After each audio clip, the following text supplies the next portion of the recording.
What's up, everyone? Welcome to the second episode of the 5-Star Talk podcast with the host JayBee and Millie. Hey guys! Now, today we've got a very, very special guest, and that's Annalise. Everyone. So yeah, this is quite a fitting episode to have around this time, because we just recently, as of last night, kind of wrapped up our 49th 5-Star Island tour for the channel. And so, literally next up, we're on our 50th special, and it's kind of nicely fitting that the person... It all started right here! Yeah, that the person here with us today gave us our first island tour, which is absolutely incredible. So, it's quite the landmark. All because I decided to tweet, I want to tour my island. And you guys found me from there. Oh my god, yeah, it was so good. I remember... because I'm a bit of an insomniac, I was just on Twitter looking for tours and looking for cute islands to do, and we were kind of looking before that, but we couldn't really find any. And I think we saw a screenshot of that. I think it was part of the Captain America designs, and because we love the Marvel Studios movies so much, and I've read some of the comics, it was yes, this is amazing, and it was just fantastic. It was so great. See, I remember one of the first things I said to JayBee when we landed on the island was that I can't believe we managed to find an island that good for our first tour. It was incredible. Yes, it was really good, because I think at that time we were a lot kind of smaller in terms of, ideas and subscribers at the time. I think we were only about 12 subscribers in at that point, quite small. And we really didn't know if we were going to do many other tours. Initially, our concept was that we'd do one every Tuesday, almost like a Tour Tuesday thing. But no, we were so energized after, doing that island tour. Honestly, I don't think we could have asked or wished for a better, kind of starter. That was... Honestly, we still kind of go back to it mentally to this day. It is so good. Well, thank you guys. And watching the video, because we weren't talking while we were doing the tour, I was just typing to you guys. But getting to hear your reactions made me so happy. Not somebody's complimenting my island, but you guys are so excited and enthusiastic and complimentary. It was wonderful to get to see the video process, and then you had really great questions for the interview and Q&A and everything. So that was fun. Yeah, no, that was one of the main parts, really, just because it's one of those things where we feel quite limited in terms of what we can express just using the kind of Animal Crossing chat. You see, we could go through this island tour, your island tour, and have our minds completely blown, and we could be saying that to each other, and yet the only thing we can really come up with at the end in terms of the chat is, thank you so much, and that was amazing. And so it's I just wish we could do more with the kind of typing aspect of it, because it's so difficult to put into words how we feel about an island just using the reactions. But that's why we're so glad that we can link videos and stuff like that, just to get that to shine across. Yeah, and it was great for me to be hey, all my friends and family, if you wonder what I've been up to, this is what I spent way too many hours on while being stuck in the house. See, I'm scared to admit how many hours I've put into this island. I always say it's JB's game and he plays on it when our family ask. Yeah. I've just put too many hours into and up to what I've done. And it's so weird though, because you actually have spent a long time on this, and I'm not trying to call you out here on the show, but if you think that because I'm the only one as of yet with Nintendo Online, and the amount of tours we've done, and it's going to be me doing it, and you took a week or two off, I've still not caught you up in terms of hours played. I know. But it's so good, you're working on this new project at the moment. It's a Hunger Games island. And honestly, that kind of brings us on to a next kind of topic, because now Annalise has made some really, really cool Hunger Games styled custom designs, for the clothes, and also some kind of JayBee and Millie merch, which was absolutely fantastic. I've even converted my basement into literally a merchandise shop with those designs on there, and Tom Nook as the kind of shopkeeper. So it is fantastic. Now, Annalise, would you kind of like to tell us more about, you know, custom designs and how you go about doing that? Because it's so creative. Thanks. Yeah, sure. I've mostly been focusing on like the clothes because my all of my custom design slots for like the main patterns have been taken over by other people's awesome designs because there's so many talented people. I have the path, but I have it in like a variant with like blue flowers because that's what I felt fit my island better. My red, white, and blue some of the time color scheme. And like I like the villager photos, so I've been using those, and people have great designs for that.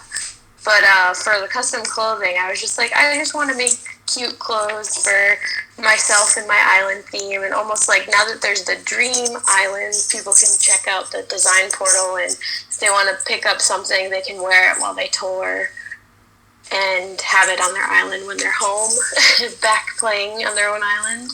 And then for you guys, I was just bored, and I was like, I need something to do in Animal Crossing, so I'm like, let me make them merch. They're YouTubers. They need merch. So I figured that'd be fun. And was like, oh, you guys are stuck at home again, and stuff is not going great where you live, so I was like, let's do something nice to cheer them up, because they're cool people, and I've had fun making the video we did and tweeting with you guys and cataloging and exchanging items that we both get that we think would fit on each other's island themes. No, that was so good, and it really did like make us so happy. Like, it kind of made our night, because like you say, like, we just kind of heard that we were being put under kind of like a new local lockdown, and at that time, like, the capture card that we used for the videos was just playing up so much. We were kind of very much in like a downward spiral in terms of just going about day-to-day life, but like, that was just so cute and so nice, so thank you so much, because honestly, like, the basement that I had, I did love it, but it was freaking me out way too much just going down there. Like, so it was just nice to get a bit of like positivity, you know, every time I went there, you know, a bit of kind of brightness, so it did help a lot. Like, they're such cool designs. I wish I could like just go into the game and wear them in real life. Well, if you get a need for real life merch, maybe we can figure out how to make real designs. I mean, I'm not great at that. The hoodie I definitely want. It's incredible. Yeah, I'd want like 5 different like copies of it, just so I can like wear one, put it in the wash, wear another one, and just like cycle it, so I'm always just there like, yay! Oh, it's there as JayBee. JayBee and Millie. Oh, they're so cool. Like, it really, really was fantastic. And the one that you did for like the Hunger Games was brilliant as well, because we were looking, you know, because like kind of the audience will know at this point, is that we're working on a Hunger Games type island, and so that type of aspect that you like created the suit from the second Hunger Games was really fantastic. Like, I think that takes a lot of skill. Like, how do you manage to do the pixel art so well? Because even the texture on the outfit from the Hunger Games you'd got perfectly. And, like, the shape of the star on your dress now, like, everything's just so perfect. Thanks. I mean, I look at pictures of real life clothes to inspire me, because I don't like come up with these ideas out of thin air. I need something to like reference and base it off of. So I had a bunch of different pictures for the Hunger Games wetsuit of Katniss and Peeta. So yeah, I had a bunch of pictures from the movies up in different angles so I could see what it looks like from the side and the back. And I started with the robe design in-game, because that was the like only full body outfit that I could find. Drew it all on the robe. And then from there, I just, once I finished it, copied it over to different clothing types just to see what it would look like. If it was a shirt or if it was a jacket, and what type of clothing I could combine with it to get closest to the look of what it looked like in the movie. And also changing all the colors to try to match as best as I could. As well as I could to get the right texture for like the almost like scale effect that the outfit has. See, it almost looked like a drawing, like you'd shaded it the way that you managed to get that perfect kind of colour variant and kind of spectrum. Yeah, thanks. I'll pick a color, and then when I want to get a different shade of it, I'll do that exact color, and then just toggle it like a little bit to the left or right to make it darker or lighter, but keep the other two like levels of the color the same so that it's in the same color family. See, that's incredible, because I don't think I've ever kind of varied away from a standard colour palette much. Yeah, because that's where I've found like the best designs that I've made were when I've tried different color palettes and everything. Because the standard color palettes are good. They're a good starting point, but it's like very bright or very pale colors. There isn't enough variation in one palette, is there? Yeah. Now, something that I think would be amazing is that, like, obviously there's amazing creators like you, Annalise, that can make them so, so great, even if there's like either a t-shirt or a robe. And then Millie's done a great job recently recreating the kind of peacekeeper outfit. But whenever I've decided to like go on it, I find it so difficult. Like, I almost wish that you could make your own kind of costume, where it's just a top and then also like shorts or pants separately. Yeah. I'd quite like it if there was almost like a mannequin that you could dress and have a full outfit on, as opposed to just kind of a top, instead of just having like a top or something, because it doesn't all kind of always work the way you display it. You have to either have it as a dress if you want like a full body outfit, so it's kind of it can get a bit kooky at times, but it's just good, I like, people are really wanting more custom designs. And I kind of feel that there's so much, not like a lack of something, but so much kind of need for something else for that custom design slot, that it would be better to just kind of add in more features, like separate pants, separate tops, and also more design spaces. I think that would work amazingly.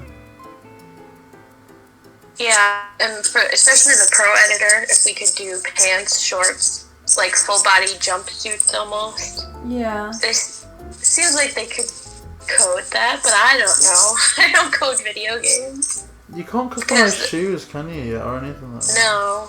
Shoes, and then the hats there's a few hats, but not like all types of hats in the game.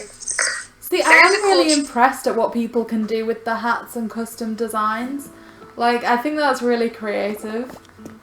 A lot of people use the hats for like food or drinks, and it looks so awesome. Like, you'll see like hamburgers and diners, or I saw somebody had a hat that was boba tea for their tea stand. Wow. Yeah, like this, like, the things people can do, like in like a marketplace setting, they have like noodle stands, waffles. It is awesome, like really cool. But in terms of like everything going on in the future, one thing that I think is awesome is that if you can, like, because you get like masks in the game, like you can have full face masks and hats. If you can customize any type of item, it's almost like you could create your own almost character player skin, like your own custom skin. And I think that would be cool, like in and of itself. Like, you almost can, because you can display patterns on your face, can't you? There is a way to, and it shows you sort of where it'll go on your face when you're designing it. Because for a while I did have eyebrows and freckles, but I ended up deleting that to add some kind of, I don't know, comic book theme something for my eyelid patterns. So I got rid of my eyebrows, but it was okay. And I mean, some people wish there were tattoos and stuff, and I wouldn't mind that, because I have tattoos in real life, so if my little Animal Crossing character could have some of my real life tattoos, that'd be cute. That's incredible, because we did see an island that had managed to recreate a tattoo parlour, didn't we, JayBee? Yeah, we did. And that was quite creative as well, like, because they had like those custom panels up that kind of signified what it was and all the different text. You can do a lot at the moment. Like, I really want to try and find a way to give JayBee a little bit of facial hair, just so I can live out a bit of a fantasy of like what it would be like if I could actually grow some. But there is a lot you can do at the moment. But I think there is a great need for kind of some more expansion in the future in terms of all that. But like you're saying about the different comic book islands, like we were saying before, like we adored your kind of Captain America theme, so What really inspired that? Like, I guess you've been watching the movies for quite a while now. Maybe some of the comic books. Yeah, so I always loved superhero movies, like since I was a kid, and the ones that I got as a kid were not as good as the ones we get now. I had like the original X-Men and Spider-Man, which were great at the time, were like mind-blowing because superhero movies before like the late or early 2000s, late 90s were even sillier than then. And when the Marvel Universe started with like Iron Man, and they didn't even know what they were starting with that, I was like, these are awesome. And like into high school and everything, like I really got into the Marvel Cinematic Universe, and did eventually start reading comics too, because I didn't start with comics first, because some people don't consider that like, oh, you're a girl, do you read comics? Anyways, so yeah, I started getting into the Marvel Cinematic Universe, and I saw Captain America, the Winter Soldier, and then Captain America became my favorite, and I also am a big fan of Chris Evans, admit that. And so that's kind of where my inspiration came from. I mean, half my wardrobe is Captain America or Avengers shirts at this point, the other half is clothes for work. That's amazing. I named my cat Cap after Captain America, and she was born the day of Avengers Infinity War came out, so I was like, it's perfect. She has to be Cap. So, yeah. That's and I just wanted to express my my fan love for Captain America and Marvel on my island. And mostly that's come into using my shield design everywhere and making my big shield flower field. And I've found a few new ways to add it in since we last did the tour, but it's kind of hard sometimes because a lot of the in-game items are very cute and very much a certain aesthetic that I feel like, oh, this doesn't really fit what I want it to do, but it still looks nice. So what do you think was the hardest part of creating your island? Because there was some things that looked really, really like they'd have taken hours, like that flower shield and like all that sort of thing. Flower shield was the hardest part, probably, because I planted everything but the blue flowers, and then I realized on the map it just looks like a giant empty space. And I was like, oh. So I dug all the flowers up and put down the dirt path once I got terraforming. Yeah. And then you could see the shield design on the map as well as in the flowers itself in-game, and replanted all my flowers. And then it was just crossbreeding those white windflowers to get blue windflowers. Every once in a while I would get them. I think when we did the tour, I still didn't have all the blue windflowers I needed. I had a couple spaces, but now I do have all the flowers, so it's complete. See, that was incredible. I remember standing in the middle of all those flowers, tilting up and seeing the shield and being like, oh my gosh, wow. It's so big I can't even fit it in one picture. I had to, when I wanted to show it off, I had to like take a video of it with like the 30-second capture you can do on the Switch, because that was the only way you could show the entire thing. It takes up so much of my island, but I love it and I would never get rid of it. No matter what I change about my island, that's going to be the one permanent fixture. I mean, it's incredible. I remember when we put kind of something out on Twitter looking for advice on how to kind of develop a Hunger Games island.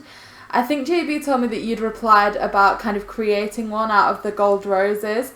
And his initial response was, I think she overestimates us, like, she's that talented, but we're definitely not. Like, he was so impressed with the shield.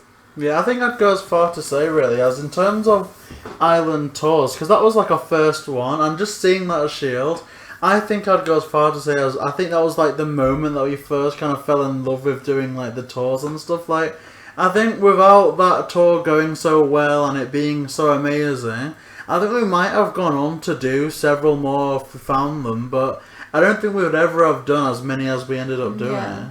I think it's incredible.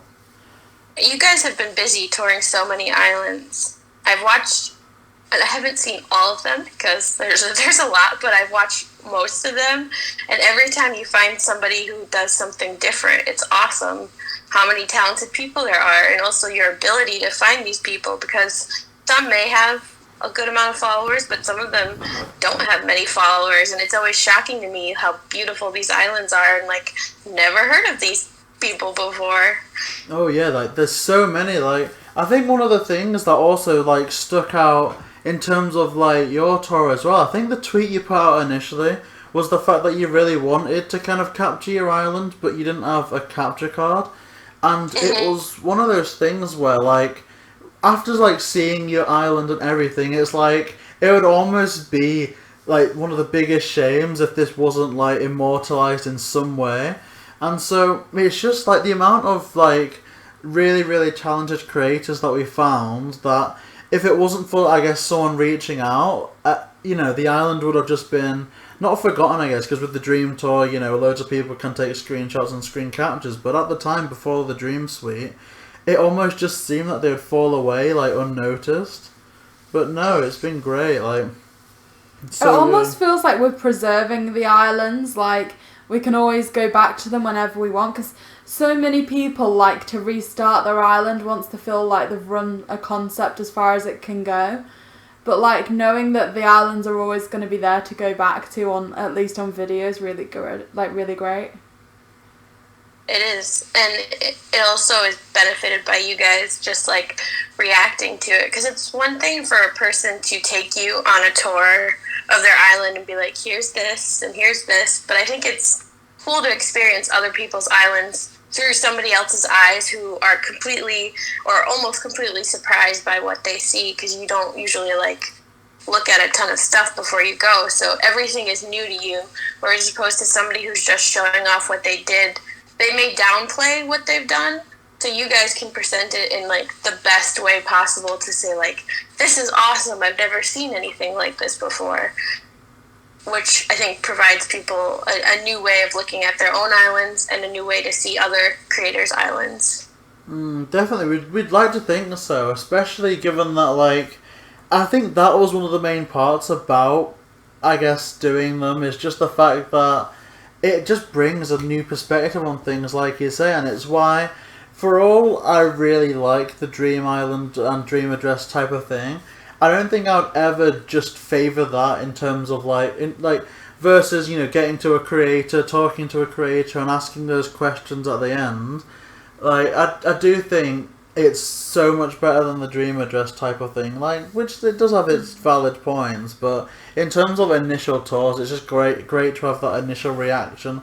And just, like, you know, someone, I guess you can reach out to people that make tours, but just someone that you can talk to, like a tangible creator that you can like link the video to, and they respond, you know, however they respond. I think it is quite wonderful, really. And yeah, I like the Dream Suite ability to see people's islands, but it is a different feeling when somebody can have you over to their island and walk you through themselves and tell you what this section is called, and you can interact with things, and you almost feel like you're missing something, like there's a part of it they've not shown you and you've missed it on the map or something. I always feel like, you know, there must be a part we've forgotten, that's maybe you need to find a staircase at the back of a hill to get to, and only the creator would be able to show that to you. It doesn't feel like quite a complete tour without someone showing you around. There's always little secrets and things that people hide in their islands that are just for them, but then when they invite people over, you get to see it too. Yeah, like, there's been so many things like that, like, okay, so this isn't a released video yet, it may be by the time of this, but just the other day we were on another, like, Stephen King based island, and they incorporated a villager's house into that tour and explained that they'd outfitted the villager and picked the villager's house based on a character in that universe. And without that knowledge, you'd never think to just look at a villager's house and understand how it's been formed that way, especially if like the villager's not in at the time or they're elsewhere on the island. So stuff like that is incredible. It's awesome. Yeah, some people pick all their villagers based on their theme, and I'm like, I wouldn't be able to do that. And I just like what villagers I like. So, but I commend people that can do that, that can perfectly incorporate how the villager's house looks or how the villagers themselves look to fit what they're building. It's awesome. Yeah, I guess, like, if you've got... I mean, if you're one of those, like, really lucky people with, like, the foresight to have got so many amiibo cards back in the day, that would be a bit easier. But just, you know, like, casual players or players, I guess, like us, that got into the amiibo card game a bit late, that would be so challenging, you know, the amount of Nook Miles tickets or things that you'd have to kind of use to get those villagers. See, I think the difficulty for us is that we've not stuck to one theme. Like, we had, like, kind of a cute, basic island until about a week ago. And then we were kind of going for the cute aesthetic of villagers just because they were the ones we liked. But, like, recently doing the Hunger Games, and, like, obviously that's changed completely. But I feel like our island in particular is going to change a lot quite quickly over time, because it's almost like if we think of a theme for an island that we want to tour and we can't find that theme, we've almost decided that we're going to create it ourselves. So ours is just that ever changing. I don't think we could ever try and do that. Do you, JayBee? No, and, like, especially because, I don't know, it's one of those things where it, like, the moment could just take you. For example, that scene that you recreated, I'm not going to give too much away, but it's like a scene that requires more of like a log cabin type thing. And an islander that we had at the time was Anchovy, and their house encapsulated that log cabin look so easily. But then, because we thought it was a time for a bit of a change, we exchanged Anchovy for Derwin, I believe. And I think they're overall a more likeable presence on the island now that it's changed around a bit. But, I don't know. I think Derwin's got a blue house, which kind of doesn't really fit into that kind of log cabin theme as well as Anchovies did. But I think stuff like that can be fixed quite easily. It's just another one of those things where it can be very tricky to encompass every part of the villagers to, like, cater to your needs. I think that's very tricky. So again, like you're saying, like, hats off to those people that can really get that kind of vibe on the island. The only thing I did was I had to adopt Apollo, who is the cranky eagle who was born on the 4th of July, because he fits Captain America being an eagle and being born on the 4th of July. But outside of that, all my villagers are just who I like best, design-wise and personality-wise. See, that in itself, choosing Apollo is really impressive, because, like, I guess I maybe wouldn't have thought of that too much for Captain America, yet when you said it, it just seems to fit perfectly. Yeah, the eagle especially, like, so much symbolism towards that kind of, like, American patriotism. It is so much like Captain America. Like, okay, I'd almost have, like, I don't know what they're called, but that, like, red octopus, like, set up as, like, a bit of like a Hydra rogue. I think that'd be quite funny. Oh my gosh, now I need Octavian. Thanks, JayBee. Yeah. Oh no, but that is so cool, like... Oh. And I've definitely seen him on Nook Mile tours, but didn't pick him up, but that is perfect. He can be like the Hydra base. Oh. You just gave me all kinds of inspiration. Like, honestly, like, if I was ambitious enough to do, like, a Hydra-based flower garden, I would, but I can't even write my own name in flowers, so I think I'll leave that for the time being. I mean, the secret to flower gardens that look like stuff is having a lot of space, because you need a big field, and then just using some pixel art, because literally I just looked up pixel art of Captain America's shield and recreated it spot by spot. Each pixel was a flower. That's how I made it.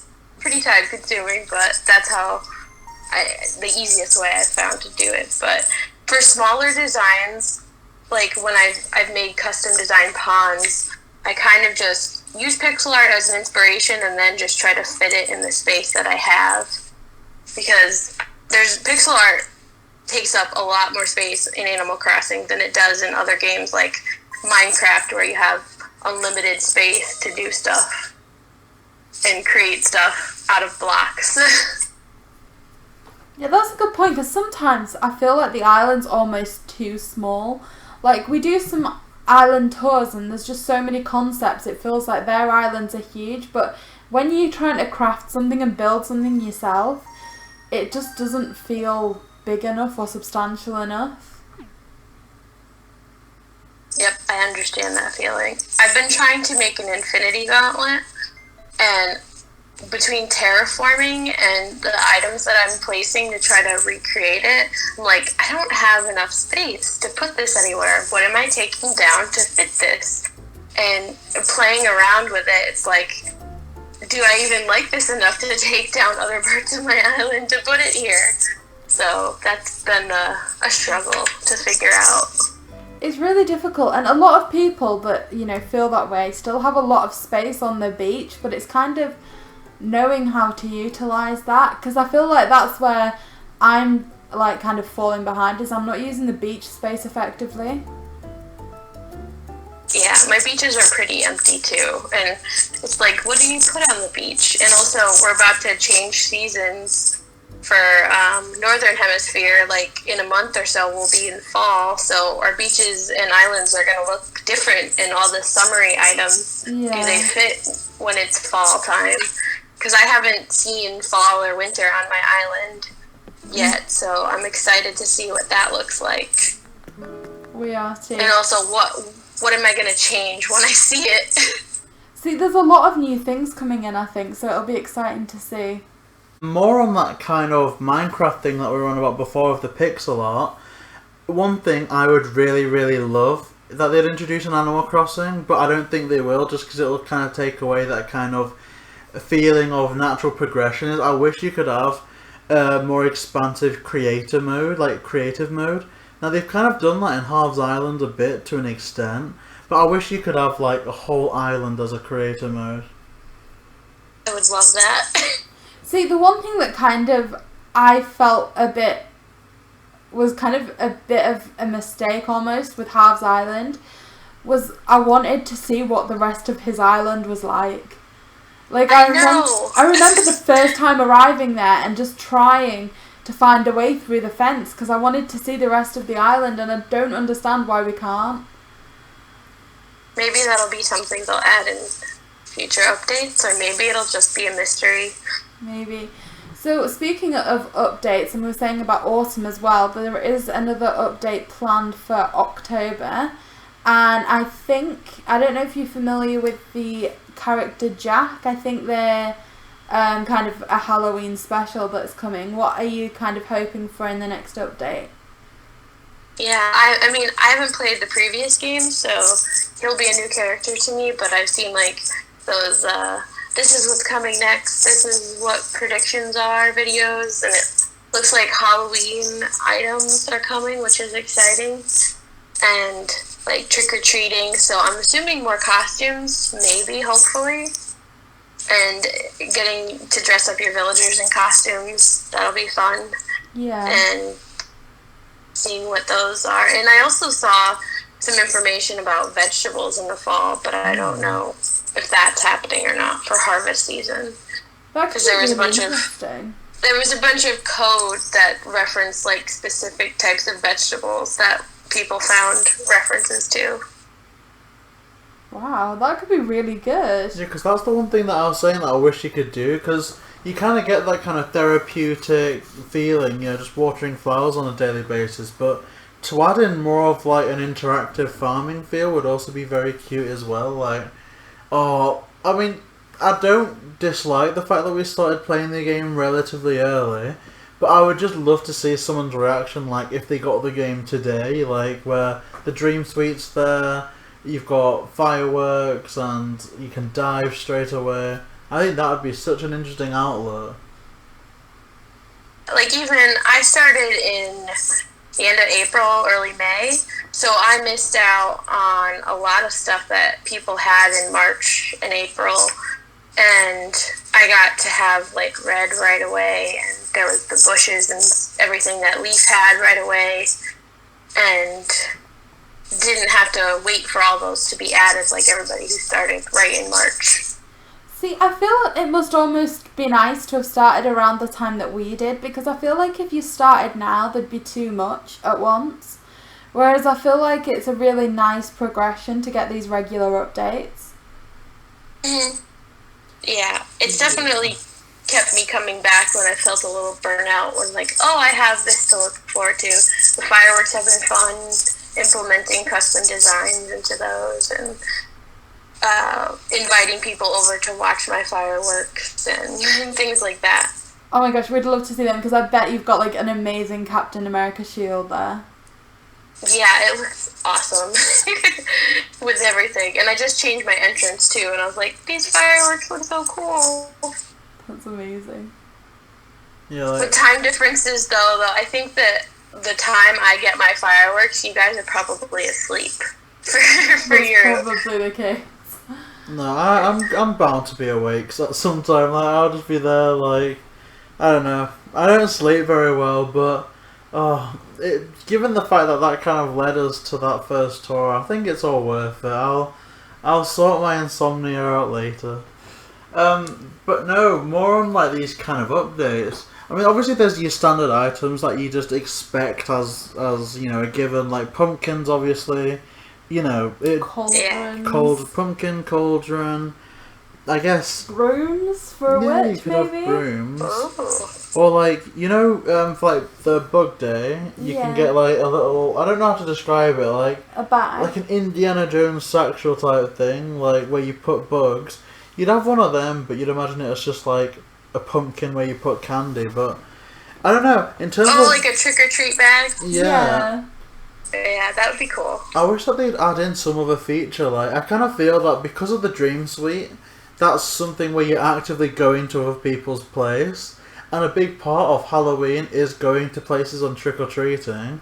I'd almost think it was a bit of a missed opportunity if there wasn't, like, a little bonus there for going to Dream Islands. Like, I don't know if Luna could, like, give you some... You know, there's not really any need to eat in the game besides getting that strength to break rocks, but it might be fun if they added in more functionality to that eating aspect. Perhaps, like, I don't know, you could set Luna to either trick or treat, like, either you get gifted, like, 5 Nook candy bars, or she just throws a water balloon at you. Just something kind of like that. I don't know how they'd sort that out, though. Yeah, or if, like, I don't know, somehow like they did the stamps in the museum, if you could get stamps or special items for visiting a certain amount of islands, like for Halloween time, that shows that you went trick-or-treating. I don't know, something fun to make you want to travel and go see other people. See, another cool thing they could do, I don't know if you saw this, because depending on when you started, but were you there when you got to go to a different island to see Rover and get like a suitcase? It was like right when I started, so I think I had just gotten to the point where Tom Nook could give me that task, and it was the last day you could do it. So I did get to go to Rover's Island for the maze. See, they could do something like that for like a Halloween island, where you have to like get through a maze or something to get to a haunted house. That would be fun. I really enjoy doing that. Almost like an escape room type of experience, like... People go to these places. I think there's one locally. I don't know what it's called. It's called something like Farmageddon or something. But it's where they make like a maze made out of hay, and they hire like people to like jump out dressed as like werewolves and scare you. Like, if they do something like that, you've got like Jack at the end with like an inventory of kind of valuable Halloween items, I guess. Or, you know, maybe the ability to have your house customized by Tom Nook to almost seem like a haunted house in and of itself, or something like that, some extra functionality. You could almost brave through that type of maze. Of course, less scary, but I think that does sound so cool. Or even just some lore behind something. I can see Jack coming with quite a few stories, maybe. Yeah, definitely having like a mini game or mini maze or island that you can go visit a special, especially for Halloween, would be fun, because I've only seen one of those with the May Day tour. See, I think that's really good, but like one thing that's come up as well recently in terms of the Dream Tour and reporting islands and things is that people have like been trying to like really bring the age rating as far down as possible for this game. Like a lot of islands that have been like haunted and horror themed, that had say a blood mark on the floor, people were reporting islands like that because they wanted to bring it down to a like, you know, the target age audience. Like I think the game's, what's the age rating on the game, JayBee? I don't know. I think the everyone. Age, yeah, the age is really low. So I think like in terms of doing a haunted island, I do think that given like a lot of controversy that's around with Animal Crossing at the minute and reporting places, I feel like it might not be well received. I mean, I don't think they're gonna take it to an extent where they're gonna show blood whatsoever or anything like that. Like no like blood designs. I expect it will just be items that people are familiar with from the core game. Like you're gonna have just a plot of land with maybe the kind of gravestones and a skeleton somewhere, but I don't think it'll get beyond that point. It's just one of those things where if they do decide to do that, it's like kind of, it might lead to a resurgence in this kind of creepy vibe. And again, I think that will just happen naturally. Like if they introduce pumpkins, I think there's going to be so many people that just scatter them around the island for the season. So I wouldn't be surprised if that in itself just leads to naturally more horror islands. I'd imagine so. But equally, I'm thinking of a lot of like different fun concepts to do with it. Like I've kind of got in my mind a concept for an island or a section in the island based on The Nightmare Before Christmas. So it's like that forest area where you can have several doors. One of them's got a pumpkin by it, one of them could have a Christmas tree by it. But the pumpkin one would just naturally lead to a horror-based section.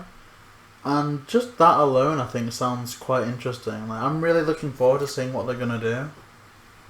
Yeah, I mean, definitely can have Halloween be not scary, but still be spooky in a fun way, that it's appropriate for all.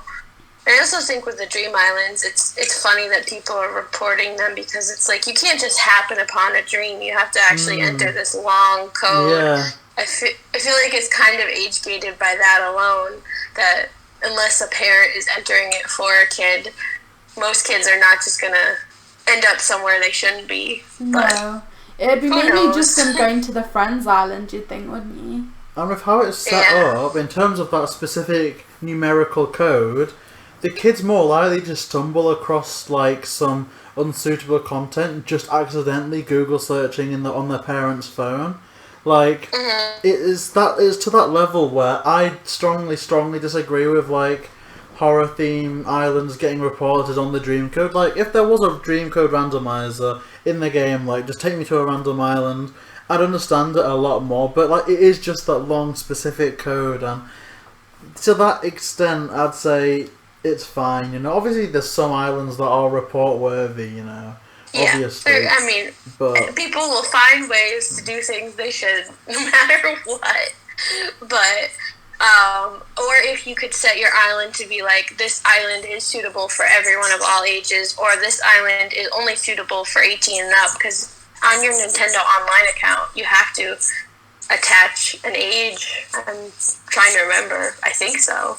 So maybe there could be some kind of parental control setting that if parents are concerned about their kids accessing things online that they can have that option to hide that, and Nintendo can give players an option to self-report what their island is so that it separates people, even within the very strict limits they have, from having the ability to be creative. Because it seems like horror islands have always been a part of Animal Crossing. I didn't play any of the previous games, but there's all these infamous islands that people talk about and have recreated.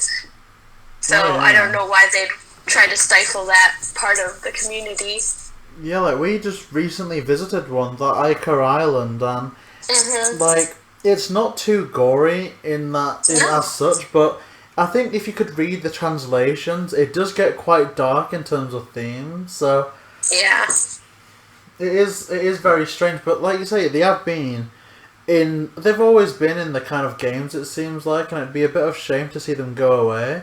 I'd almost be tempted to have like a kind of unofficial parental control thing where like a parent could almost just view what we would see as the flyby normally, but for a dream tour, just for a glimpse of the island. Or I don't really know how they could do it, but I'm sure that there's a way to go about things like that. There's always going to be a way. And for new content too, the other thing that people noticed was the museum has an extra door into it, so something is obviously going to be added to the museum in the future updates. Yeah, I know a lot of people are speculating that it may be like Celeste Room or something like that. I heard gyroids, maybe those little cactus type creatures. They're not really a part of New Horizons at this point because we're paying off bridges and with Luna, but that you might be collecting those and donating them. Or if there's also Brewster and he has a cafe that might be added to the museum. Oh, there's so lots of theories. Nice. That would be awesome to have a cafe. Because a lot of museums have those, don't they? Yeah, I have an outdoor cafe that I wanted to change. Right now it's still spring because I just like the cherry blossom items. But I'm going to change it with the season. So when I start getting fall recipes, I was going to change it over to a fall cafe, and then in winter, make it winter. The summer items were really just seashells. I could have done a seashell cafe, but I wasn't really excited about that. So it's still been cherry blossoms since springtime. Yeah, see, for all summer's like really nice aesthetically, I don't feel like it was the best for creative aspects. Like you said, the cherry blossom was gorgeous, and there looks to be, from when we've visited islands from like the southern hemisphere, a lot of really good winter aspects. We've seen some mushroom things that I think come with the autumn update. Yep. But I just don't feel like, I feel like the summer was kind of missing on that level for the DIYs. In terms of the northern hemisphere, even though we did get to enjoy the cherry blossoms for a little bit, I think the transition from that kind of spring feeling to summer is going to be a lot less obvious or a lot less stark as from autumn to winter. Like from brown leaves to kind of crystal white leaves and snowfall. It's going to be a lot more different than just going from the spring where everything's still green, everything's relatively the same, there's just pink trees, and then the pink trees are gone. It's almost like the leap from spring to summer is a downgrade, whereas autumn to winter is just different. Yeah.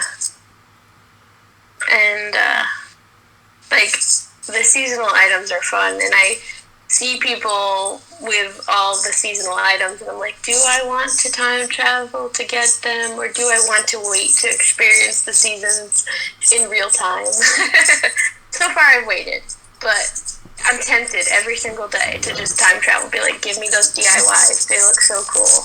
They do look really good. Like, I agree that I've been, like, tempted to want to see them, but, like, I feel like I'd fully burn out with the game if I did that. Like, I know that I've got something to look forward to all the time, like, every month to get the new bugs, like... Yep, new fish, new bugs. Every, like, 2 months or so, there's a new update, there's seasonal changes. And, like, I did go through a stage where I had, like, a 2-week burnout where I just didn't play the game at all. But I feel like if I'd gone into the realm of time travel, I'd almost just shut the game off completely because I'd feel like I'd seen all there was to see. I see that happening on Twitter with people I follow who are like, I'm just taking a break, I'm burnt out.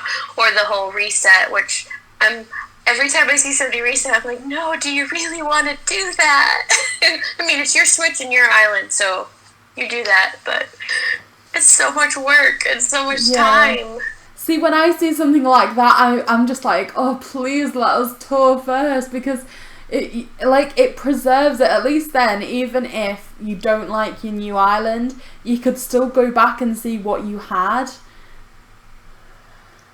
Maybe that'll be a new theme of tours. It's like one last tour before it gets reset. If you find people who are willing to let you tour and video their islands before they nuke them from digital existence. I think that'd be good, because I do feel like these islands need preserving. Like, every person that we tour are like, you know, oh, we've done 300, 400 hours, and it's like, you can't invest that time and then hit reset with nothing to show for it.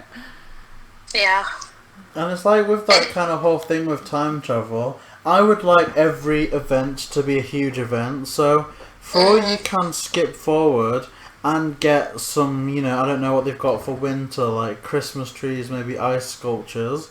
But I'd imagine that there's going to be a lot more when Jingle's there, or at least... And if you don't know, Jingle's kind of like this Christmas-themed reindeer who we assume is going to pop up around Christmas time. But if it's going to be Jingle's here, he's got a theme, and there's all these new items, that's gonna seem like so much of a bigger event than just there's a new non-playable character here, and they're kind of themed around that season. Yeah, I toured a Southern Hemisphere item, and there's like those ice items, and there's like Christmas or holiday illuminated items and stuff. It's really pretty. But I'm assuming that obviously there'll be more that'll be just for the online update, because I feel like Nintendo has implemented these online updates so that you have to wait for the season to get the full experience and the full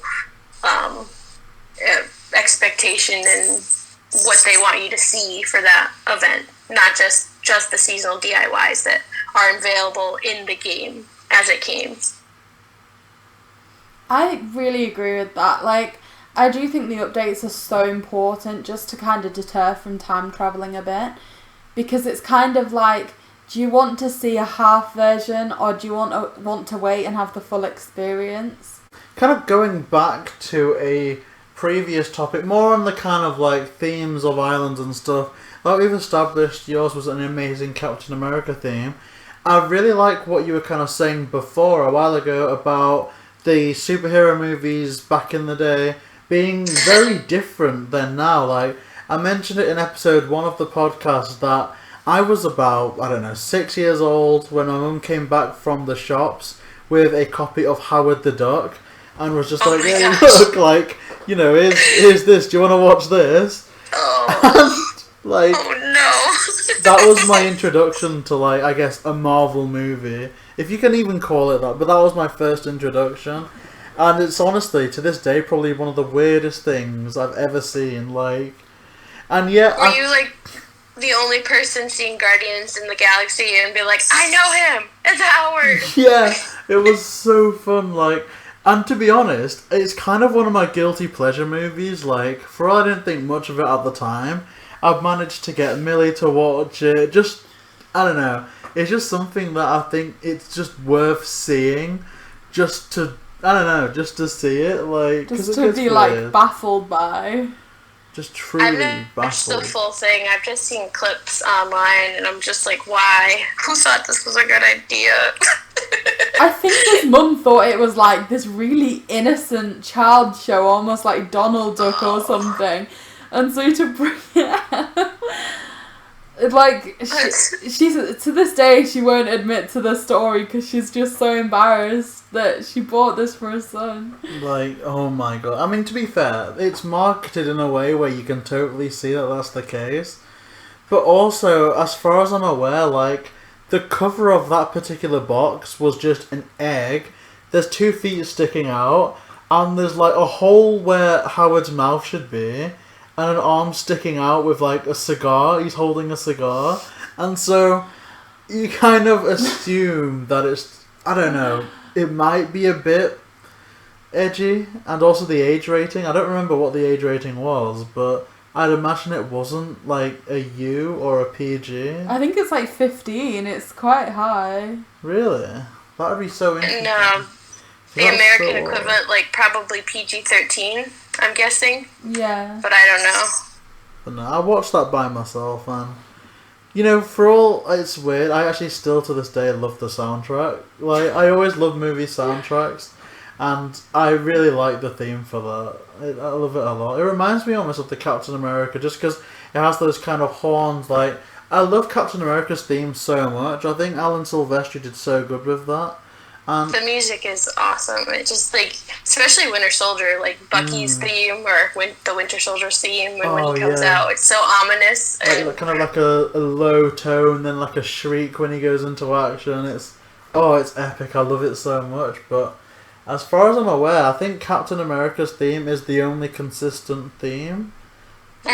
Like, it's played all throughout, like, from the first movie to, like, Endgame. Whereas Iron Man, he had, like, a really cool rock and roll theme in the first one that was changed out for another theme in the second one, and then a separate one entirely. In Brian Tyler's, like, Iron Man 3, he did the music for that. And I think in every film Iron Man's been in, he's had a new song. But it's nice to kind of have that tonal consistency with Captain America. And they, like, mix it in with the theme, like, the Avengers themes when they play those, like, epic moments. I mean, it may be. I have the Avengers theme as my island theme song, although it doesn't really come across to most people. I'll play it for them and they're like, I don't know what that is. Like, you can't hear it? Yeah, oh my gosh, yes. That was one of the main regrets I had about that first tour, because what we do is we've got, like, a layout of recording is we've got kind of like a bench set up in front of a sofa, the capture card set up to the laptop, and the microphone right next to the laptop. So what we have to do to avoid an echo is jam the volume of the TV all the way down.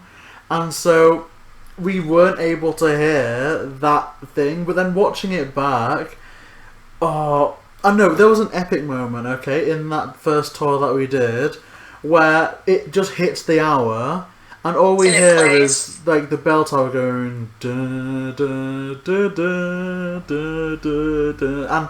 And if I'd heard that, if, like, the volume had been on, I think I would have gone mad. In the middle of it all. Yeah, I actually would have as well. Like, but just the fact that we kind of missed out on the first reactions of that is quite a big regret. I'm not gonna lie, because that was awesome. And I tweeted out a video of Isabel humming it on my main Twitter, not my Animal Crossing Twitter, because it was a little bit before I made an Animal Crossing only Twitter, but I felt like I was annoying people on my main Twitter with my constant Animal Crossing tweets and, like, screen grabs and stuff that I kept posting. I was like, let me just make something just for Animal Crossing, and even if I have no followers, at least I can put this stuff out there. But then I started, like, interacting with people and meeting people like you guys and other people I've played with, and it's been a really... I probably use my Animal Crossing Twitter more than my main Twitter, because it's just a fun place to be and talk to people and share things and see things. It really is. Like, on JB's phone now, he's got his Animal Crossing Twitter saved as his main one. Like, Animal Crossing seems to be almost like a community as opposed to... Like, it seems almost like, regardless of starting an Animal Crossing Twitter, there's still a lot of people there interested. Yeah, I've made more connections on the Animal Crossing Twitter than I think I've had in real life in terms of stuff. Like, I've obviously known people, but I've never really spoken to a consistent, few people for that long. It's just nice because you've always got something new to talk about, I feel. Like speculations, upcoming events. Oh, it's just great. It really is. And I don't know. I think...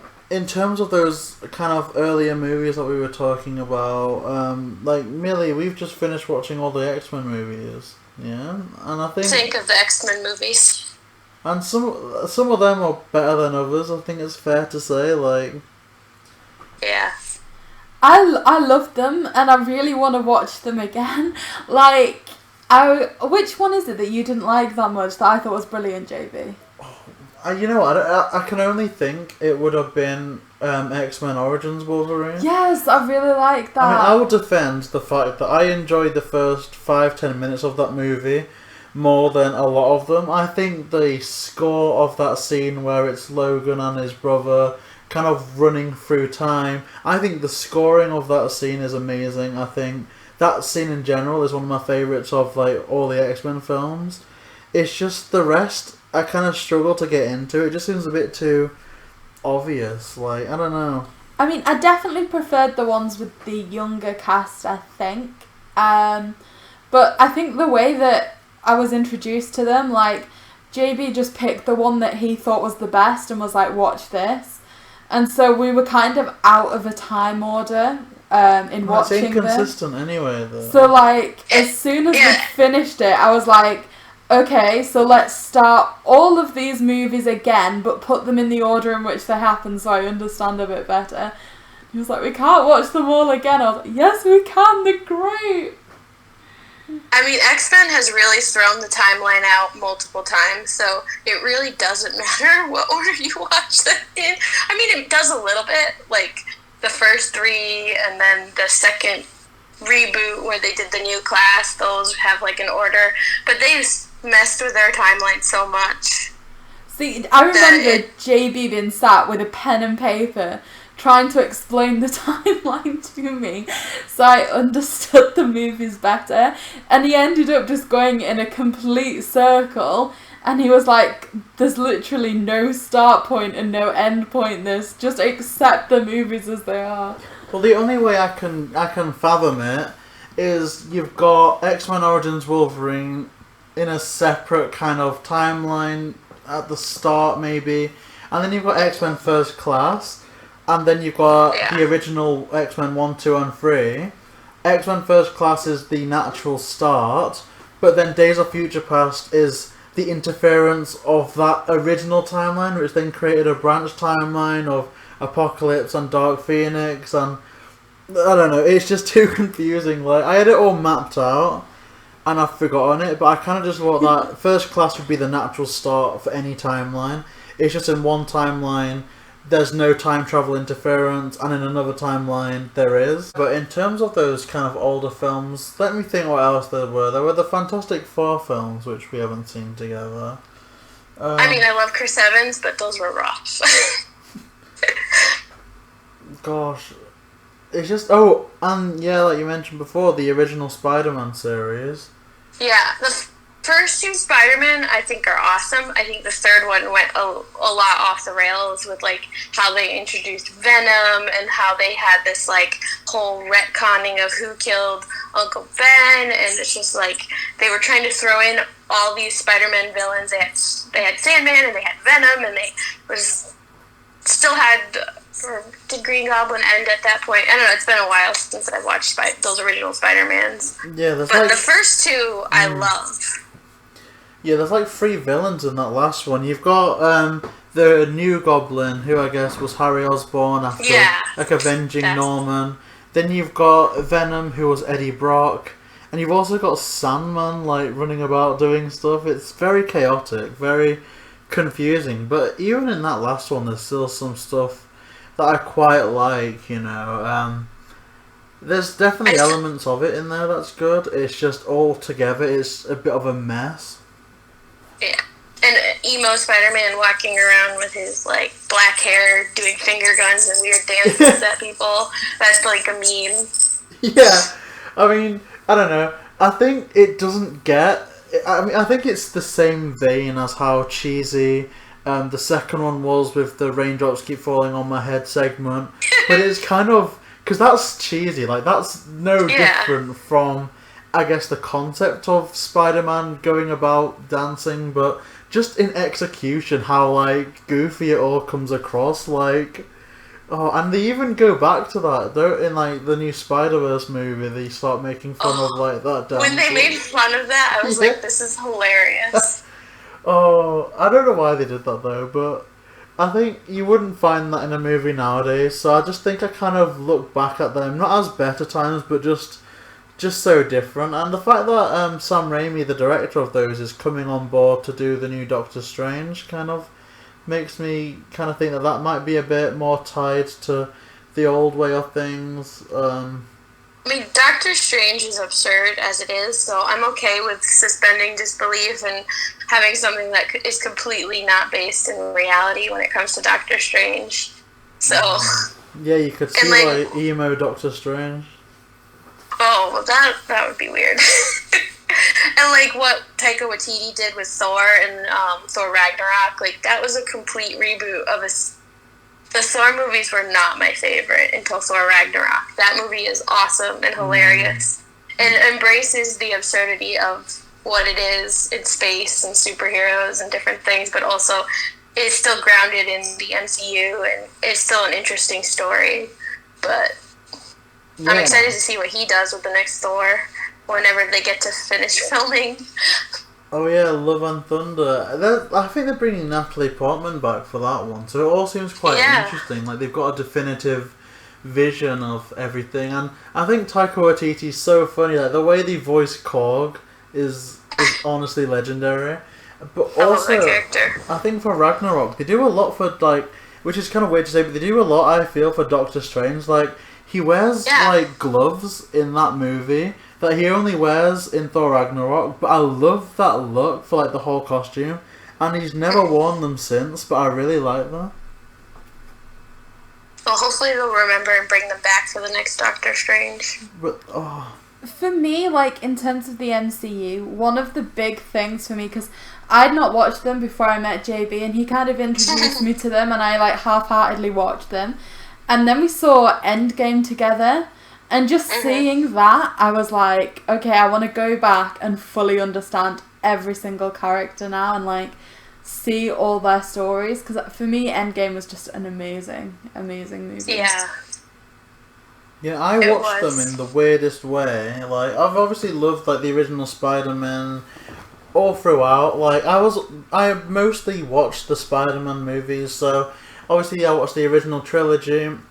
And then I watched the first Amazing Spider-Man. Now, I've got an unpopular opinion on that, in that I actually quite like the first Amazing Spider-Man movie.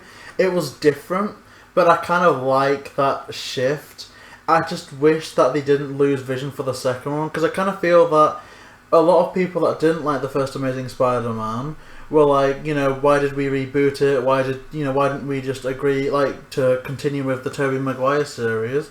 Which I do agree with, really, because I think one bad movie in a trilogy doesn't warrant a complete reboot. But then I think the director of the first Amazing Spider-Man was pressured into making Amazing Spider-Man 2 more like the original Raimi trilogy, like making them a bit more jokey and goofy. And I just think he wasn't the right person to do that. He definitely had that darker vision. So I kind of think that is what led to the downfall of that, but the first Marvel Cinematic Universe I watched was actually the first Avengers, and then I went back and watched Iron Man, Thor, Captain America, and then I just continued watching them all in order through then. See, we've been mentioning Spider-Man a lot. Who's your favourite kind of like portrayal of Spider-Man? Like Tom Holland. I think he's the best Spider-Man. It's amazing. I agree. Like. And he actually looks like he's in high school. I mean, I like Tobey Maguire and I like Andrew Garfield, but they were older and they look too old to be in high school. And I think if they were going to pick those actors for the storyline, then they should have... I mean, you can't really do an origin story based in high school with people who are in their almost 30s. Yeah. See, realistically. Yeah. Because, like, the first Spider-Man I saw was, you know, the current one that we see now, Tom Holland. Like, it's going back to see the others afterwards. I was like, what is this? Why have they done this? Oh my god, your reaction to, like, Aunt May and Uncle Ben after seeing, like, what Aunt May is, like, in the original series. It was like, who's this? Is this, like, Peter Parker's grandparents? Like, it's such a tonal shift. Like, but I love them a lot. Like, you could, but at the stage it is now, you could almost bring Tobey Maguire back as Uncle Ben. Not as the Grand, as Uncle Ben. Oh, that would be great, actually. Well, they should do that. I appreciated the fact that they didn't just like Batman, I'm so tired of seeing Batman's parents get killed. We know the origin story. If you don't know the origin story, there's so many ways you could watch it. I think that Spider-Man and Uncle Ben, like, the first one, I think was a great retelling. I don't think we need to keep rehashing it. I just, like... we've seen it. With great power comes great responsibility. All that stuff. So I was glad they kind of skipped over that and introduced him in Civil War. I think his introduction in Civil War was, like, perfect. And the moment that he grabbed Captain America's shield, I was like, yes! This is awesome. Oh yeah, I remember seeing that in the trailers. I was so disappointed that they gave that away, but... Yeah. It was a great reveal, but it was something that they could have saved for the actual movie. I think that there's sometimes that they're very tight-lipped and they, like, save really big moments for the movie, and then sometimes they give away huge things. Like, the fact that Hulk was in Ragnarok, like, I would have been so excited to not even know that he was in it and just see it in the movie. Oh yeah, I completely agree. I mean, I was kind of asking for that first initial spoiler because I was the type of person at the time that was just looking for any way to connect Spider-Man into the Marvel Universe, like the Marvel Cinematic Universe. Like, I read up on all the stories about Oscorp Tower from Amazing Spider-Man, originally being planned to be in the skyline of the first Avengers movie. I even watched like YouTube videos of people who at the time were like playing through the Iron Man 3 mobile game and like zooming into billboards pointing out that the Oscorp logo wasn't one of them, and then getting all excited that that meant that Spider-Man might join the Marvel Universe. So I was kind of just asking to get that spoiled for me, and to be honest, if I'd just seen that upon first reaction in the cinema, I think I would have got kicked out. Like, I would have like screamed or something, or done something ridiculous. See, I always bully JayBee for his reaction to things and act like, it doesn't affect me at all. But seeing Endgame, because he's, like, your kind of person's Captain America, JayBee's is Tony Stark, and I knew that they were going to die in Endgame. And so at the end, I just had my eyes fixed on JayBee. Spoilers. Yeah, sorry, spoilers. It's been out for a while. Yeah. It's been out. So I was just like watching JayBee, ready for him to start crying, and he didn't. And then the Tony Stark has a heart thing happened, and what he said to Pepper Potts as he was dying, and then I started crying after bullying JayBee. Like, that's how invested I got in this after not caring about MCU at all. I cried the last 20 minutes of Endgame, like just not like loudly, because that would be obnoxious, but like non-stop streaming of tears, like all the way through from when he dies through Steve dancing with Peggy. Sorry, massive spoilers, but like I said, it's been years. It's been 2 years, hasn't it? Since it came out? Yeah. Or a year? It's been out a while. Time is like means nothing right now. It's been a long 2020. It has. So my big reaction for Endgame was, of course, when Captain America got to hold Mjolnir, and I like was like, oh my god! That moment for me was like the most exciting thing that I had seen. For that whole movie's amazing, but that for me was like, this is the coolest thing. Yeah. Because they teased it in Avengers: Age of Ultron, and I was like, oh, he can definitely pick it up. He's worthy. We know he is. But then he actually got to use it in the fight, and the best. I am sad that Steve Rogers is no longer in the MCU. I will miss him a lot, but I'm excited for like the Winter Soldier Falcon show that's coming out for Disney Plus and things like that, because Captain America in other iterations excites me. Like seeing Sam Wilson play Captain America will be awesome. So see, it seems almost like they put so much into Endgame that it almost seems like it couldn't all be one movie. Like, I feel like Tony Stark got the perfect ending. Captain America was given the perfect ending. And it was just like, everything was so perfect. It's almost like, how did they get that into one movie? Just all, like, because a lot of characters kind of, I think, a lot of them did end in Endgame. And so, to make all that happen within one movie, but do it with, like, amazing respect to each and every one of their storylines, it was just incredible. Definitely a feat, and it's a lot of people make those movies and make them fit together and make them well. It's been hard not having the new movies come out this year, but I know like Black Widow's going to be coming out for on demand, which is, I'm excited to see it, but I'm disappointed I don't get to see it in a theater with a group of people to, like, I love those reactions. I always go to, like, the midnight screenings or, like, the opening night screenings, so it's usually the most excited people. People are dressing up. I usually wear my Captain America outfit dress that I have. And amazing. It's like a fun experience that we'll get to have this year, but it'll be interesting to see where they go from Endgame, because a lot of those stories are over. See, I agree. But there's still... Sorry.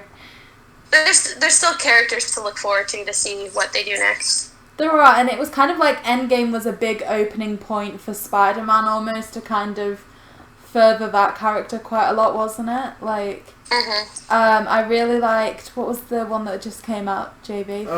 Far From Home. I think that was really good. Yeah, it was great. Because I feel like after Endgame, there was a lot of pressure for that first movie afterwards. Because it was kind of like they had to relaunch it almost. Because, like, JayBee always refers to the big three as in Thor, Iron Man, and Captain America. And losing 2 out of 3, it was kind of like they needed to do something big to pull it back. And I feel like Spider-Man was a really... Because I was quite apprehensive initially because Spider-Man's one of the younger characters. They've not been in the MCU that much. But I think they really did pull it back really well with Spider-Man Far From Home. I think that was the point, really. The whole point of that was almost you put the main character in a situation where they're actually talking to the audience directly. Like, one of the main questions that they're dealing with is, what's it going to be like to be the next Tony Stark, or who's going to be the next Tony Stark now? Which is, I guess, what a lot of the audience was saying, like, what next after Endgame? And it's like, well, it's not about finding, as corny as this is going to sound, it's not about finding the next Tony Stark, it's about embracing the Spider-Man, which I think was cool. Yeah, definitely. And it was like, because he had such a close relationship with Tony and the reminders he had everywhere of his loss. It was a good way to bridge the gap of, and even the silly way they started the movie with like the Comic Sans, I will always love you tribute to all the heroes we lost, which was like, you just went through this huge journey with Endgame, and then you get this opening that just kind of like, oh yeah, that happened, but we're moving on in this universe. Yeah. See, we went to the midnight showing of that, and that was a really kind of good feeling. Just seeing it continued, because I remember walking out of the cinema. I think we'd seen Endgame with your mum, hadn't we, JayBee? I don't think that was that. Maybe. I feel like we saw Endgame with JayBee's mum, and one of the first things she said afterwards is, I feel like that's it for the MCU now. And it was kind of like, no, that can't happen. So then going to the, the exciting screening of Spider-Man was just kind of like uplifting to see all that continued. Although, I kind of feel that I don't know if it's like a difference between the UK and like other parts of the world, but we really don't get many loud audiences in cinemas. Like, I watch on like YouTube and Facebook audience reactions to Endgame, and it is almost like a huge football stadium. You've got people chanting and screeching and clapping, whereas I guess even when we were watching Endgame, the only reactions were during like the funny moments when people would like chuckle, and then I guess in like the ending scenes you can hear a few people sniffle a bit, but you never hear like any shouting or cheering, which I guess is good for volume, but we never really get that atmosphere. Like, I think the most lively we've had an audience be is after watching the new Aladdin reboot, when like people started clapping at the end, and that's about it. Like, no one dresses up or anything. Yeah, well, I also do these things in like major cities where I've lived nearby, so it's like a big crowd of people. I think in like, I did a fan event where when Age of Ultron came out, I watched Avengers first, and then we had a break, and then we got to see Age of Ultron for the first time. So that was a big thing that like people were all hyped up for. It's a lot of movie though to watch in one sitting, but it was cool. And like Infinity War and Endgame, I did like those screenings. Infinity War, I had like a really great crowd. I just think people like were screaming and stuff for that, which is good, because there's a point where it's like, this is a little too much. See, but they were cheering when like certain characters came out, or laughing, and then everybody was like emotionally devastated when Infinity War ended, and we're all like, we need hugs because this was so depressing. But see, I think it depends very much where you go and see things. Like you said, you went to like a bigger city. Like, I know when my brother went to see the last Harry Potter movie, the entire cinema just stood up and clapped. And And sometimes when JB's mum goes to the cinema, like, she often tries singing and trying to get people to sing along. No, she goes to like musicals and then treats it like a theatre production. So after every song she claps, like it's like audiences have just finished performing. At the end of the song. See, to be fair though, it's almost a shame where we live though, because we went to a sing-along version of, was it Rocket Man? Yeah. And the words were on the screen, I was dying to sing, I love singing, and not one person in the cinema sang. I was like, what is this? Why not? Because obviously I didn't want to be like the first one to start singing. But I was expecting that it'd just be a thing. Like, everyone was going to sing. So I was really looking forward to it. And everyone was just so quiet. Yeah, my mom tries to make movies that are not sing-alongs. I remember seeing, like, one of the Mamma Mias with her. And she's, like, sitting there dancing and, like, almost saying the words. And I was like, okay, people aren't doing that in this thing. No, that would traumatize me, because I think I was like 12 years old when, for like the summer holidays, I was kind of like sent away to like I don't know what it was like this drama school thing, but I like full on was like roped into doing a stage production of Mamma Mia, so I know all the moves. I'm really still dying to find like some old footage of that to like bully me with. Oh, I hope if that I find your that family footage, finds it. Yes, it will be up on the channel the second I find it. No, because they put me in like a costume and everything. Oh yeah, they made you wear tights to dancing and everything, didn't they? Yeah. Oh my gosh, that's amazing. See, the one thing that I found myself dancing to in the cinema was the reboot of Aladdin. Yes. I really liked the Prince Ali song in that. I was like kicking my legs to the music. I was like, oh gosh, I need to stop. What am I doing? I was hoping to get to see Hamilton in theaters, but then it got released on Disney Plus, so I was home by myself watching it, and I got to sing along as loud as I want, and then when I started crying while I was watching it, I don't cry all the time, I swear, at movies, but it's one of those musicals that I was like, I knew the soundtrack, I wanted to go see it in New York, but it was really overpriced, and then I was really looking forward to seeing it in a movie theater full of people, and it's like, well, nope, that's not going to happen, but we get it a year early, so... Those experiences are great. I miss those. I'm ready for the world to be safe again, for us to have those group, community, movie theater, concert, musical experiences again, but not until it's safe. Yeah, see, that's such a shame because JayBee and I have like this pass where we can just like pay a monthly fee to go to the cinema as much as we want. And we used to spend nearly every night in the cinema together. Yep. And I so miss that. Like, we saw more or less every film released at that time, even ones that we weren't too interested in, just for, like, you know, just because we had that pass. Yeah. Like, we saw so many that we wouldn't have normally seen. Like, I never would have seen, like, Scary Stories to Tell in the Dark without that pass. Or, of course, there was so many others. I guess Ma. I'm not really into, like, horror movies, surprisingly enough. Movies. But we saw so many that summer. It was so cool. I missed that a lot, but I don't know, saying that, there weren't that many movies that have been delayed that I was really looking forward to. I guess there was Black Widow, the new Wonder Woman, and I guess the James Bond one. Oh, Mulan!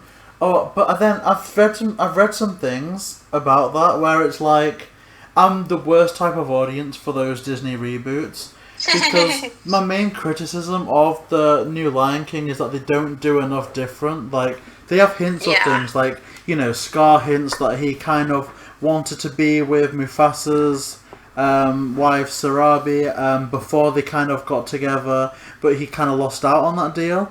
They mention it once, and it doesn't affect the story at all. But then, I go onto, like, the Mulan, like, subreddit or the website, and people are saying, you know, apparently it doesn't have this song in it, or it doesn't have Mushu in it, and then I'm like, oh, that's so disappointing, like, so... I'm yeah, in one end you, like, change everything. Yeah. But honestly, I think the best example of it, like, the Jungle Book I love, but I love the new Aladdin movie. I think they translate that so well. because they make it their own thing, and I think that's encompassed best with the Genie, in that you had Robin Williams' amazing performance where they bring the comedy gold and the kind of craziness, but then Will Smith comes into that role and makes it more of like a hip-hop based type. Fresh. He is the Fresh Prince. The Fresh Prince. See, one thing I love about the soundtrack, especially for the Aladdin movie, is if you get the CD, he's done his own cover of Friend Like Me, and it is very much to his style. Like, they did keep it very fitting with that. I had two people to compare him against. So I actually saw Aladdin on Broadway in New York because Aladdin was my favorite musical as a child. I used to have a speech impediment, and I'd go, I watch Aladdin every day. Oh. So when it came to Broadway, my mom was like, oh, I have to take you, even though you're a grown adult. But we went and saw it, and the guy who played the genie, can't think of his name right now, on Broadway, he won a Tony for it and everything.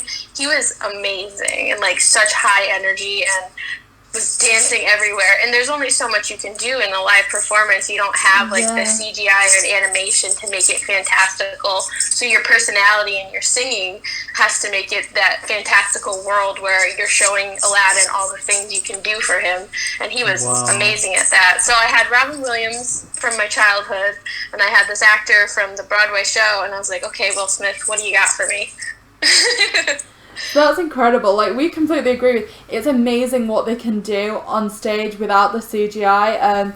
We went to London early this year with JayBee's mum, and she was like, you know, what do you guys want to see? Thinking that we were going to go for something like more like her kind of age that she could enjoy, and we were like, yep. So we want to go and see The Lion King.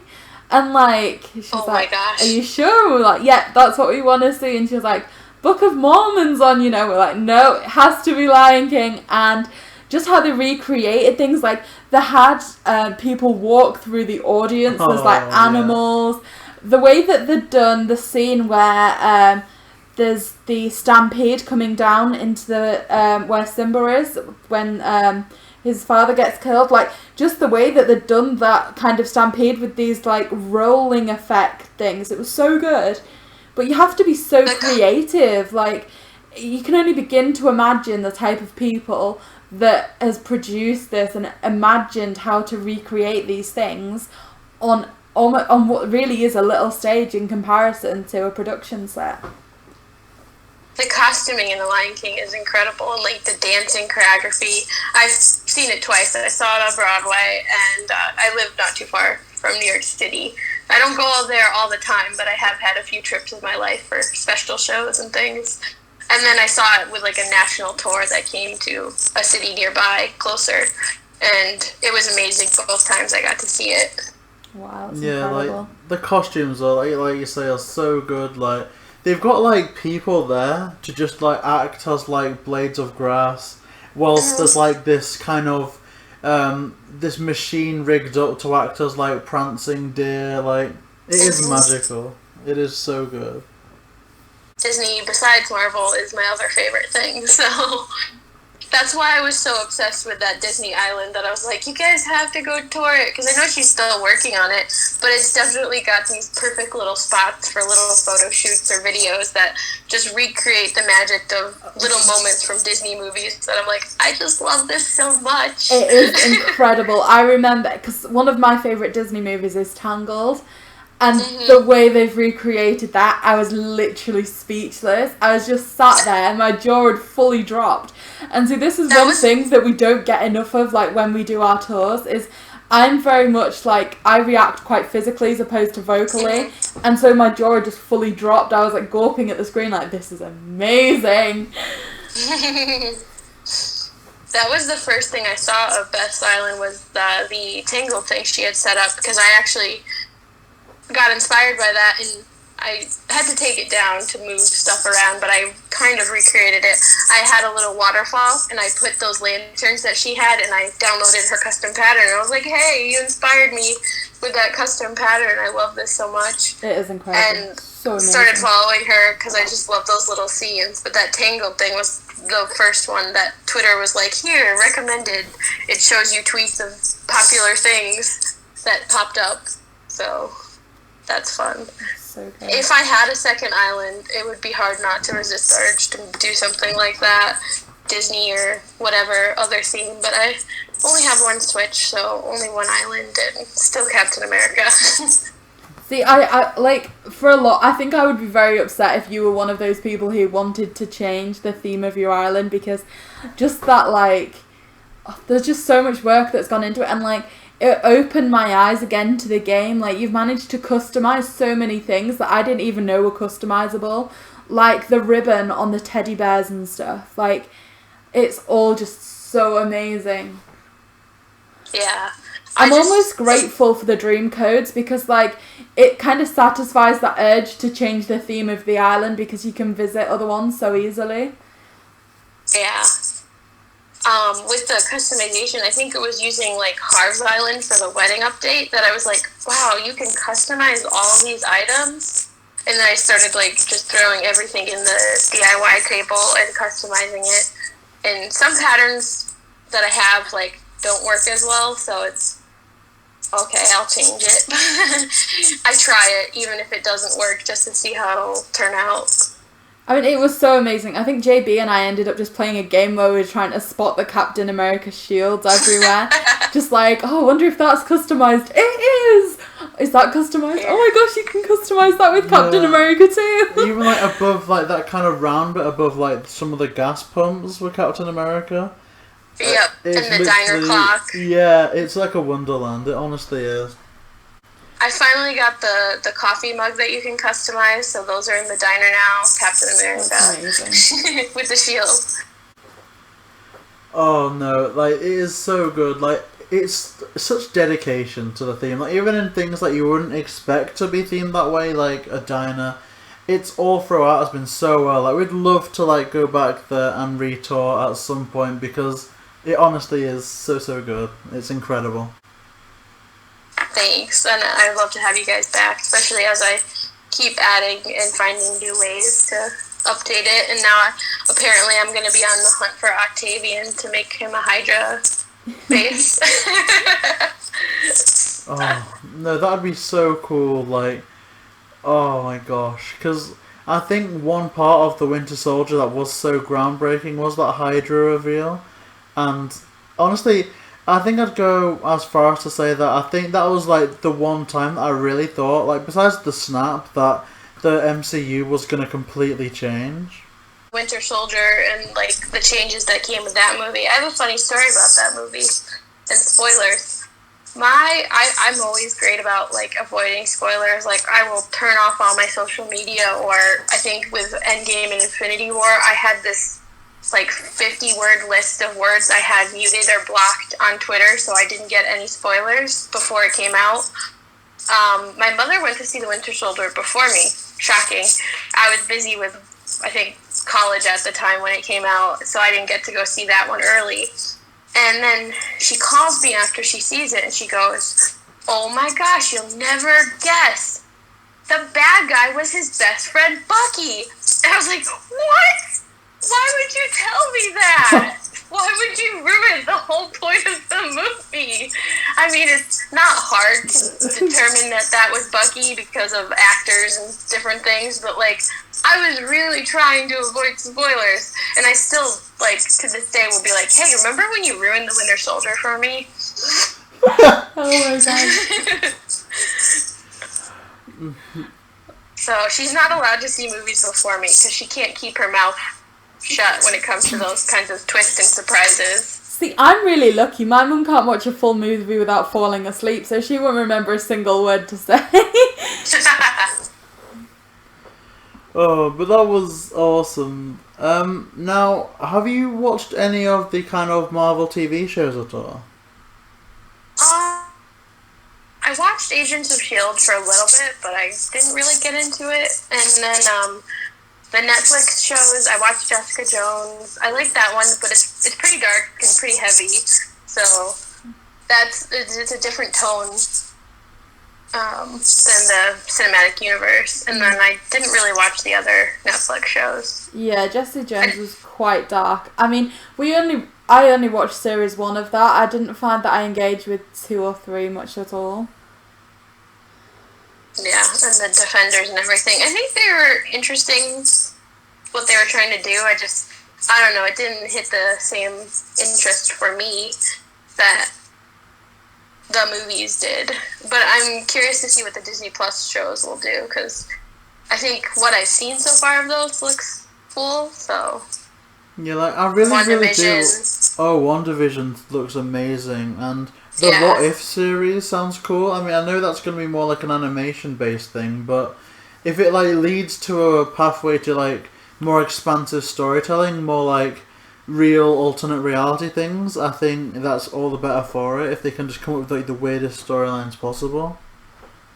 Yeah, I know, like, one of the What If episodes is supposed to be if Peggy Carter had become, like, Captain Britain instead of Steve Rogers becoming Captain America, and I'm all for that. I love Peggy Carter, so... Oh, yeah. And I watched Agent Carter, but that got cancelled. Yeah, I'm so upset that Agent Carter got cancelled, because that was actually really good, you know, like, that was, like, had, like, a direction, it was going places...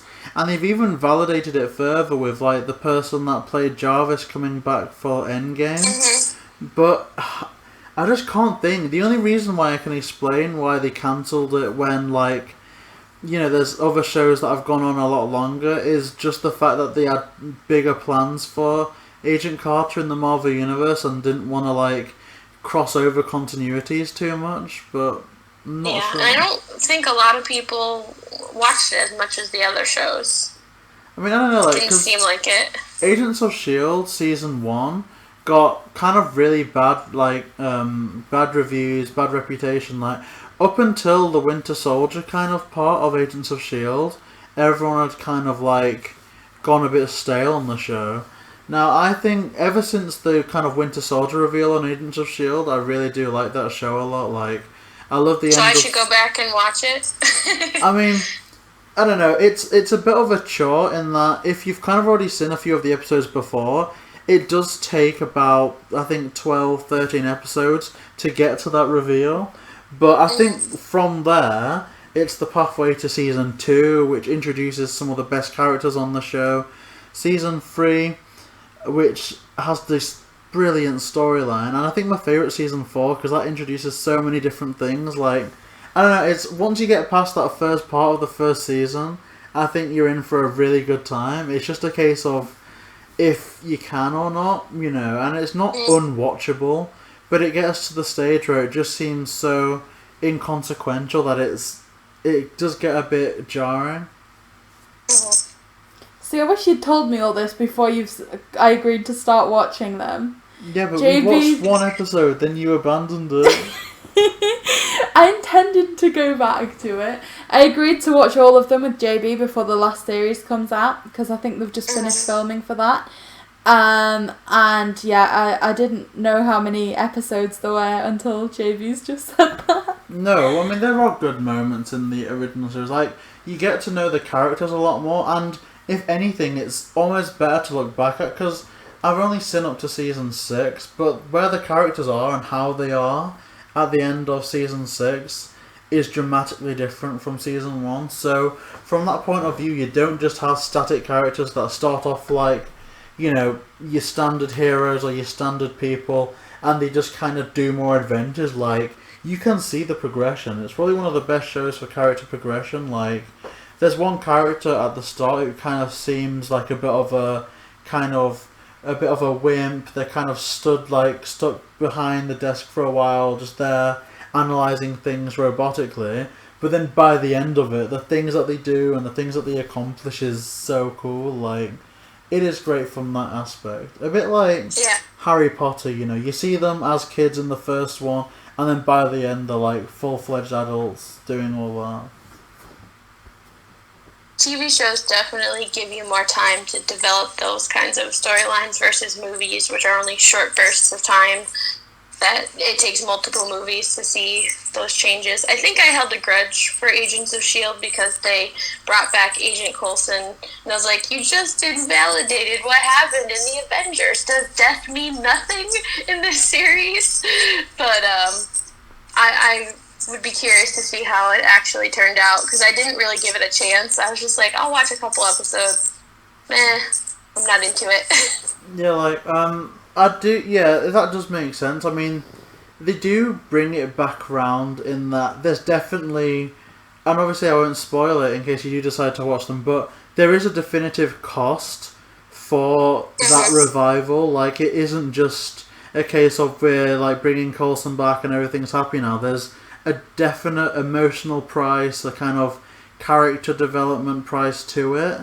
It's just, again, it does take a bit of a while to get to that, but it does enough a good job on that front in terms of building up the mystery and the tension, even as far as some of the earlier episodes. So it's fine, you know, and I don't know, I kind of wish that it did connect more with the larger MCU at times, but I think it shines its strongest when it goes on to do its own thing in the later seasons. So I think that will do us for today, unless anyone has any other topics that they'd like to bring up. Oh, I'm good. Thanks for chatting with me. It's been good to talk to you guys. Yeah, no. And thanks for inviting me on the podcast. It has Sorry been for all my incredible. technical issues. Oh no, it has been amazing, you know. Honestly, it's kind of brought everything full circle from, you know, initially reaching out to you for that first tour, and to now to finally sit down and have, I guess, the closest to an in-person chat that's possible at the moment. So it honestly has been such a nice time. Thank you so much for being on.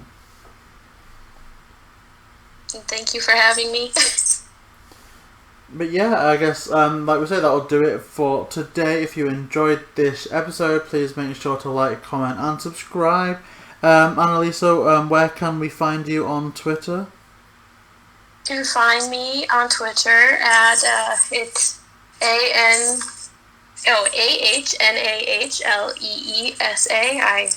At Annalisa. It's the phonetic pronunciation of my name. I had to make it difficult for my Twitter handle, apparently.